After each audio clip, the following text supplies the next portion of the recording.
गांव था, नाम था ढोलकपुर। बड़ा ही शांत और सुंदर गांव था। लोग हमेशा खुशी से झूमते थे क्योंकि उस गांव में रहता था महाराज रायस्टार, जो अपने गांव के लिए एक शेर था, जो कभी अपने लोगों के साथ गलत होने नहीं देता था। लेकिन उस गांव में छुपा था एक डरावना राज, एक राज जो सबके दिल में था पर जुबान पे नहीं। गांव के बीच एक सूखा हुआ पेड़ था जिसे लोग कहते थे श्रापित पेड़। ना कोई उसके पास जाता, ना कोई उससे आंख मिलाता। हर पूर्णिमा के अगले दिन उस पेड़ के नीचे एक लाश मिलती थी। लोग कहते रात में कोई आता है और लाश छोड़ जाता है, लेकिन कभी किसी ने कुछ देखा नहीं, और देखता भी कैसे। जो देखता वो अगले दिन पेड़ के नीचे होता था। एक दिन रायस्टार ने ठान लिया, बस अब और नहीं, इस राज का अंत मैं ही करूंगा, क्योंकि ढोलकपुर का नाम मिट्टी में मिल रहा था।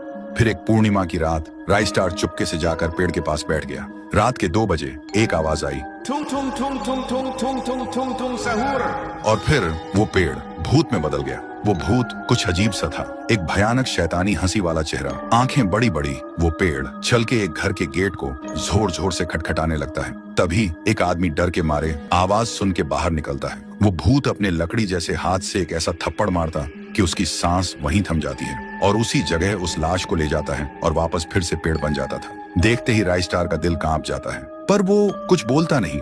सुबह लोग भीड़ में जमा हुए और रायस्टार ने पहली बार उस पेड़ से बात करने की कोशिश की। पेड़ के अंदर से एक आवाज निकली, क्या तुम सब भूल गए मुझे? रायस्टार बोलता है, तू कौन है? पेड़ बोलता है, मैं हूँ ठुन ठुन ठुन साहुर। एक वक्त था जब मैं भी इस गांव का एक प्यारा सा बच्चा था, लेकिन 100 साल पहले मुझे इसी पेड़ से रस्सी बांधकर उल्टा लटका दिया गया, गांव वालों की आंखों के सामने, और मेरी मौत को तमाशा बना दिया गया, सिर्फ इसलिए क्योंकि मैंने एक राज देख लिया था जो लोग छुपाना चाहते थे।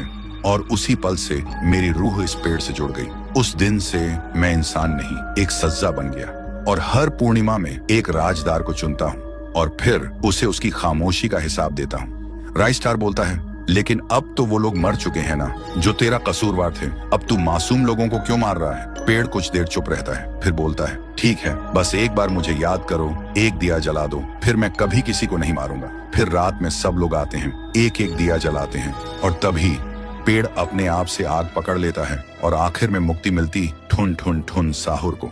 उस दिन के बाद गांव में कभी कोई लाश नहीं मिली। हर पूर्णिमा में लोग एक दिया जलाकर उसकी यादों को जिंदा रखते हैं।